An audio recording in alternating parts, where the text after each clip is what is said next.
बिस्मिल्लाहिर्रहमानिर्रहीम। अस्सलाम वालेकुम। आज की एनर्जीज़ को देखेंगे हम। आज की एनर्जीज़ चेक करते हैं। 6 of cups, memories of love, memories of past relationship, या किसी बहुत ही प्यारे की याद आ रही है आपको, किसी दोस्त की, कज़न की, जिनके साथ आप बचपन में खेलते रहे हैं, और कोई सहेली याद आ रही हैं। सन ऑफ स्टाफ, और मे बी पास्ट से कोई पर्सन वापस आ रहा है और बड़ी तेज़ी से वापस आ रहा है आपकी तरफ, या फिर कोई ऐसा इंसान और ऐसा लम्हा जो आपने सोचा है वो आ रहा है आपकी तरफ। आप ब्रेव, फियरलेस, एनर्जेटिक और कॉन्फिडेंट नज़र आ रहे हैं। एडवेंचरस भी दिखाई दे रहे हैं। अल्केमिस्ट हैं आप। मैनिफेस्ट कर रहे हैं कामयाबी को, अच्छे वक्त को। जो चीज़ आपने शुरू की थी पास्ट में, उसको आपने पहले ज़रूर ख़त्म करना है और फिर कुछ नया शुरू करना है। पढ़ाई के मामले में अगर कुछ शुरू करना है आपने, या जॉब के सिलसिले में आप कुछ नया शुरू कर रहे हैं, करियर चेंज कर रहे हैं, बिज़नेस स्टार्ट कर रहे हैं, रिलेशनशिप स्टार्ट कर रहे हैं, तो ऐसा लग रहा है ट्रैवल के दौरान आपको कोई न्यू लव मिल सकता है, कोई इंसान मिल रहा है, और बिना सोचे समझे आपने कोई काम नहीं करना, इम्पल्सिव डिसीजन नहीं लेना। लेकिन यहाँ ऐसा लग रहा है कि आपने सरेंडर कर दिया है डिवाइन के आगे, और things are going well in your favour, ऐसा लग रहा है। सक्सेस नज़र आ रही है, रेवोल्यूशन नज़र आ रहा है। क्वालिटी टाइम स्पेंड करते हुए दिखाई दे रहे हैं, लव्ड वन के साथ, दोस्त के साथ, सोलमेट के साथ, पास्ट के किसी पर्सन के साथ। पर्सन की एनर्जीज देखते हैं। 8 of coins, 5 of cups, shadow side, Qamar. New moon किसी के लिए बहुत इंपॉर्टेंट हो सकता है। ये न्यू मून इस इंसान पे हैवी नज़र आ रहा है, लॉस की एनर्जी नज़र आ रही है। वर्क प्लेस पर, करियर में, जॉब में नताइज नहीं दिख रहे। मे बी इन्होंने आपके साथ वन ऑन वन बात करने की कोशिश की, या आपने इनके साथ बात करने की कोशिश की है कहीं किसी रेस्टोरेंट में, और आपकी वो मुलाकात आपकी सोच के ऐन मुताबिक नहीं रही, या फिर इस इंसान की सोच के ऐन मुताबिक नहीं रही, और मिसट्रस्ट या फिर अनसर्टेनिटी दिख रही है। कोई बहाना इन्होंने किया आपके सामने, या फिर आपको अपने मसले गिनवाए हैं, गुस्सा किया है आप पर, या आपको डराने की कोशिश की है। चीज़ें वैसी नहीं थीं जैसी आपको दिख रही थीं। जो नज़र आ रहा था वो सही नहीं था। लेकिन ऐसा लगता है कि आप दोनों सन एंड मून की एनर्जी के साथ सन और मून की वाइब दे रहे हैं। ऐसा लग रहा है कि आप लोग एक दूसरे के लिए ट्विन फ्लेम हो सकते हैं। सन एंड मून दोनों एक दूसरे के लिए लाजिम व मलजूम है। सूरज के बगैर रात नहीं हो सकती, और रात के बगैर सुबह नहीं हो सकती। सूरज का काम है रोशनी देना, और चाँद का काम है रात को मुनव्वर करना। तो दोनों ही एक दूसरे के लिए कंपैटिबल इम्पॉर्टेंट है। इंट्यूशन पे भरोसा करें, अपने ड्रीम्स को फोकस करें। मे बी ख्वाबों के ज़रिए आपको कुछ बताया जा रहा है। इल्लीगल बिहेवियर है अगर किसी का यहाँ पे, तो आपको ठीक करने की ज़रूरत है। अगर इनका है तो इनको ठीक करने की ज़रूरत है। समथिंग दैट इज़ शैडोई, वो भी रिविलेशन में आ सकती है।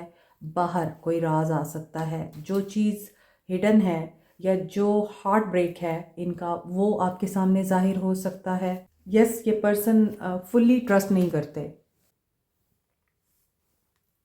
इस पर्सन को ट्रस्ट इश्यूज हो सकते हैं, एंगर का इशू हो सकता है, मिसअंडरस्टैंडिंग हो सकती है, या आपकी तरफ से पूरी मालूमात नहीं है इनको, तो ये कन्फ्यूजन और डिफ़िकल्ट सिचुएशन में नज़र आ रहे हैं। इंटेंशंस में भी प्योर नहीं रही इनकी, और अभी भी 6 ऑफ कप्स की एनर्जी और 6 ऑफ कॉइंस की एनर्जी ये बता रही है they want balance. Balance in money, career, job, finances, and जो दो रास्ते हैं उनमें इनको एक रास्ता चुनना है, और विजडम इन्हें मिल जाएगा। कोई टीचर मिलना है इनको, या ये कोई टीचर ढूंढ रहे हैं, कुछ शुरू करना चाह रहे हैं ये भी। और मोस्टली लोगों के पर्सन इस वक्त किसी गाइड से काउंसलिंग ले रहे हैं। मे बी इनकी इंट्यूशन ब्लॉक है, इस वजह से इनको किसी गाइड, काउंसलर की ज़रूरत पड़ रही है। 4 ऑफ सोर्ड्स की एनर्जी के साथ सिचुएशन नो कांटेक्ट वाली है, और अगर कांटेक्ट है भी तो उसमें भी आप लोग एक दूसरे को अंडरस्टैंड नहीं कर रहे। टेंशन नज़र आ रही है। S of swords, communication, communication खुल के नहीं कर पा रहे, again miss opportunity, misunderstanding and मायूसी की एनर्जी कि ये अकेले हैं और इनके साथ कोई नहीं है। Son of cups, son of swords, ये पर्सन आना चाह रहे हैं, ट्रैवल करना चाह रहे हैं। एमेथीस्ट, पाइसिस और एक्वेरियंस यूज़ कर सकते हैं। ये सैटर्न, यूरेनस एंड नेपच्यून के साथ एसोसिएटेड है। पर्पल कलर में होने की वजह से ये रॉयल्टी एंड वेल्थ को भी रिप्रेजेंट करता है। इसके अलावा ये डायमंड की रिप्लेसमेंट के तौर पे यूज़ किया जाता है। एमेथिस्ट रूहानियत को स्ट्रेंथन करने के लिए, मनफी तवानाई को रिमूव करने के लिए और किसी एडिक्शन को ख़त्म करने के लिए बहुत ही इफ़ेक्टिव है।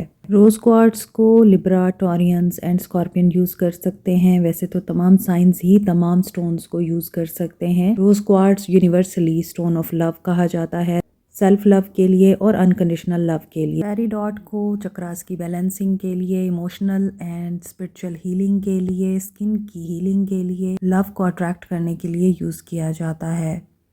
Peridot Capricorn, Sagittarius and Gemini use कर सकते हैं। पेरिडॉट के बेस्ट कॉम्बिनेशन में है amethyst and rose quartz. Professional jealousy को ख़त्म करने के लिए, लोगों के हसद से बचने के लिए, नेगेटिव एनर्जीज़ एंड ईवल आई को रिमूव करने के लिए आप मिल्की क्वार्ट्स और ग्रीन एवेंजराइन यूज़ कर सकते हैं।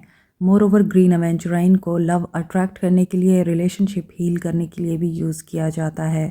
टॉरस, वर्गो, कैंसर ग्रीन एवेंजराइन यूज़ कर सकते हैं। एक्वा मेरीन को स्टोन ऑफ ओशन बोलते हैं। ये कम्युनिकेशन एंड कॉन्फिडेंस बिल्टअप करने के लिए, मोर ओवर सेल्फ एक्सप्रेशन के लिए यूज़ होता है। नो कॉन्टैक्ट सिचुएशन में आप लोग एक्वा मेरीन यूज़ कर सकते हैं। Aries and Pisces aqua marine use कर सकते हैं। Black अजेट, evil I, negative energies and black magic removal के लिए। मज़ीद डिटेल के लिए व्हाट्सएप करें।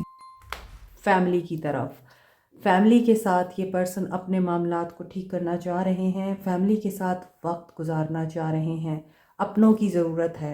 मायूसी और तन्हाई में ये पर्सन अपने आप को dark night of the soul से गुजार कर पीस की तरफ जाना चाह रहा है। जिन लोगों की dark night of the soul चल रही है, that is called awakening. Awakening का प्रोसेस आसान नहीं होता, it's a near death experience. Okay, तो जिन लोगों की ये चीज़ स्टार्ट हो चुकी है और जो लोग इसके मिडल में हैं, they know what are they feeling, चाहे वो आप हैं चाहे आपके पर्सन्स हैं। 6 ऑफ सोर्ड्स की एनर्जी पीस की एनर्जी है और पीस इनको फैमिली से मिलता है। ख़ास तौर पर अगर आपकी बात की जाए तो ये पर्सन आपको एक बेहतरीन life partner, life saving person समझते हैं और आप यहाँ पर ऐसा लग रहा है कि dark night of the soul से निकलकर रोशनी में जा रहे हैं और अभी आप लोगों की अवेकनिंग बाकी है, क्योंकि यहाँ एक लड़की है जो कि मूव कर रही है, सामने सन है और ऊपर से डिवाइन गाइडेंस आ रही है, प्रोटेक्शन है। यहाँ पर एंजल विंग्स हैं,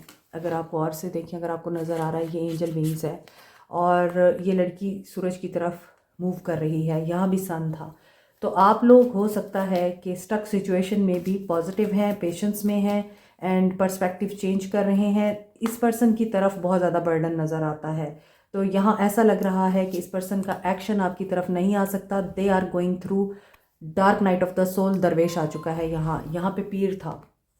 तो ये दोनों कार्ड बता रहे हैं कि ये पर्सन भी अवेकनिंग या स्पिरिचुअल हीलिंग के प्रोसेस में है और अल्लाह के साथ कनेक्शन बना रहे हैं, दुआएं मांग रहे हैं, अल्लाह के इशारे समझने की कोशिश कर रहे हैं। तो ऐसा लग रहा है कि इन्हें वाकई किसी मेंटोर की ज़रूरत है या गाइड की ज़रूरत है। अगर अभी तक नहीं मिला तो ये ढूंढ रहे हैं, इन्हें कोई रास्ता दिखा दे। ये दरवेशी के आलम में भी चाहते हैं कि इनकी झोली खाली ना रहे, इनकी झोली भरे किस चीज़ से? अल्लाह ताला की रहमत से।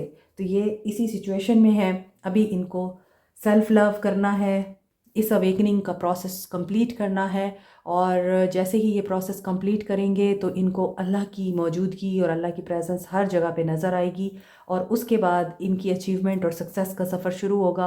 और पहला सफ़र होगा सेल्फ़ लव से, एग्जिस्टेंस, कि मेरी एग्जिस्टेंस किसके लिए कितना मायने रखती है और इस दुनिया में मेरी एग्जिस्टेंस का क्या मकसद है। ये पर्सन अभी इन्हीं चीज़ों से गो थ्रू हो रहे हैं। Cancer, Pisces, Scorpio, Aries, Leo, Sag. Aries, Virgo, Taurus, Leo, Cancer, Pisces, ये एनर्जी स्ट्रॉन्ग है and all signs are here, earth sign भी है, एयर साइन भी है, एरीज, लियो, सैज, कैप्रिकॉर्न, टॉरस, वर्गो भी है यहाँ।